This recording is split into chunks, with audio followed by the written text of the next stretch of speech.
Assalamualaikum warahmatullahi wabarakatuh. Perkenalkan, nama saya Vini Rahmawati, NIM 1910802001000. Di sini saya akan menjelaskan tentang sistem informasi laundry. Bukan hanya ada saya saja di sini, tapi nanti akan ada penjelasan dari teman saya juga, Ratih Puspitasari dengan NIM 1910802001070. Tugas ini bertujuan untuk memenuhi ujian akhir semester dari mata kuliah Interaksi Manusia dan Komputer. Nah, langsung saja di sini sudah ada sistem informasi dari laundry. Kita akan coba masuk terlebih dahulu. Dan di sini akan ada tampilan login untuk kita dapat masuk ke dalam sistem informasi laundry ini. Sebelum kita login, di sini saya akan menjelaskan mengenai register. Anggap saja di sini kita belum punya akun, sehingga kita harus melakukan register terlebih dahulu. Di sini saya akan memasukkan username ADM. Untuk emailnya adm@gmail.com.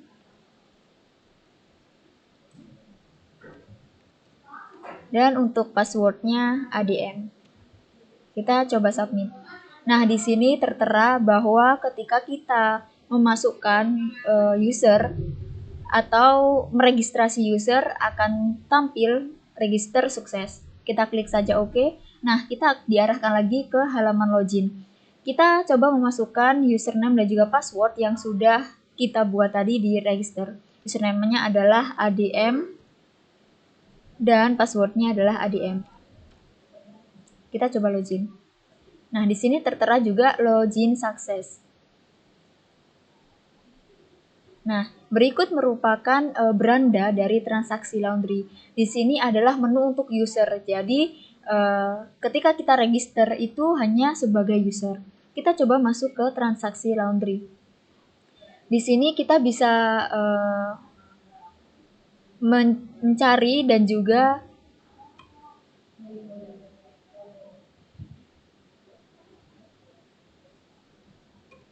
melakukan transaksi sebagai user. Di sini saya coba ini hanya untuk pelanggan yang sudah tertera di sini. Jadi saya coba nama saya Fata dan untuk total beratnya saya coba 5, diskonnya 10 saja. Kita coba tampilkan total bayarnya. Nah, total bayarnya adalah 34.990. Kita coba simpan. Nah, di sini muncul dialog bahwa inputan tadi sudah berhasil untuk ditambahkan untuk transaksi laundry-nya. Kita klik saja OK. Nah, di sini kita juga bisa menambah detail pakaian. Di sini ada kaos dalam, kaos kaki, kebaya, dan lain sebagainya. Kita coba di rompi, jumlah pakaiannya 2. Kita coba disimpan. Nah, di sini kita hanya bisa menambahkan detail pakaian yang nantinya akan kita masukkan ke laundryan gitu. Langsung kita logout. Nah, sekarang kita masuk sebagai admin. Tadi kan kita masuk sebagai user, sekarang kita masuk sebagai admin. Untuk admin, kita sudah memiliki username dan juga password sendiri. Saya mencoba masukkan username dan juga passwordnya, yaitu admin dan admin. Kita coba login. Login sukses. Dan untuk tampilan, sama seperti tampilan user tadi, namun di admin ini, mengenai header yang ada di atas ini lebih banyak, bisa dibilang admin berkuasa penuh atas sistem informasi ini. Kita coba masuk ke transaksi laundry. Sama seperti user tadi sebenarnya untuk transaksi laundry, di sini admin juga bisa memasukkan transaksi laundry-nya dengan memasukkan nama pelanggan, total berat pakaiannya, dan diskon yang akan dia terima. Setelah itu dia akan mendapatkan total bayarnya berapa. Nah, di sini detail pakaian yang sudah diinputkan dari user bisa dilihat oleh admin juga. Jadi, admin ini bisa melihat apapun. Dan untuk data transaksi sendiri nantinya akan dijelaskan oleh teman saya Ratih Puspitasari.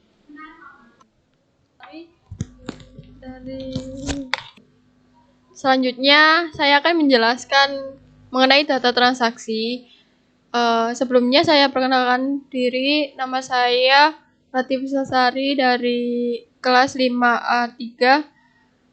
NIM 170.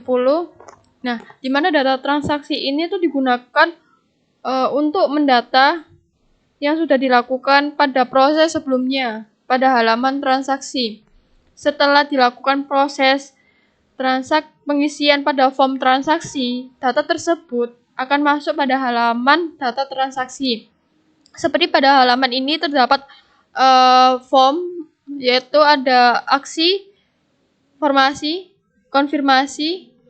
Nah, di sini akan muncul notifikasi, yaitu pakaian sudah diambil, bahwa memberikan informasi kepada pelanggan bahwa pakaian sudah diambil, sudah bisa diambil. Nah, di sini juga ada aksi, yaitu cetak. Aksi ini digunakan untuk mencetak data yang setelah diinputkan pada halaman sebelumnya.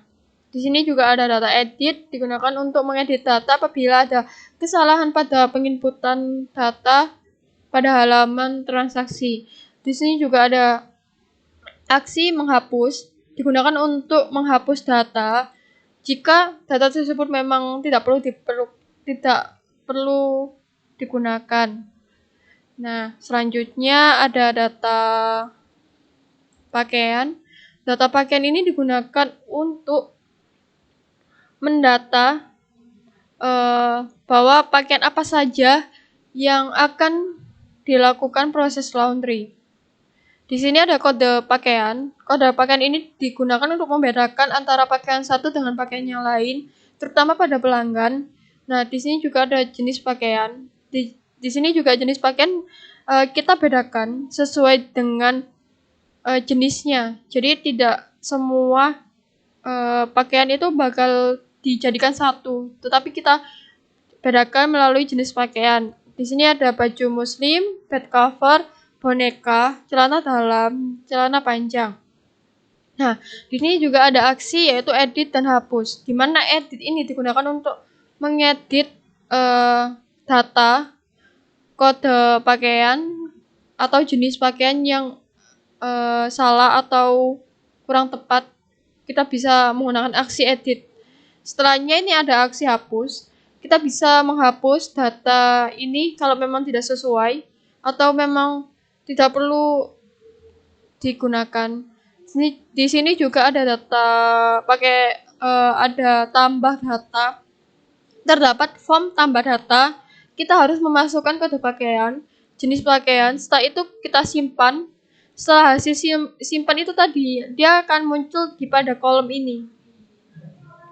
Nah, setelah itu ada data pelanggan. Data pelanggan ini sama seperti data transaksi, tetapi ada pembedaannya, yaitu dia memberikan informasi mengenai data pelanggan, yaitu ada nomor identitas. Ini nomor identitas maksudnya seperti kayak identitas dari pelanggan. Kita beri pernomoran agar tidak terjadi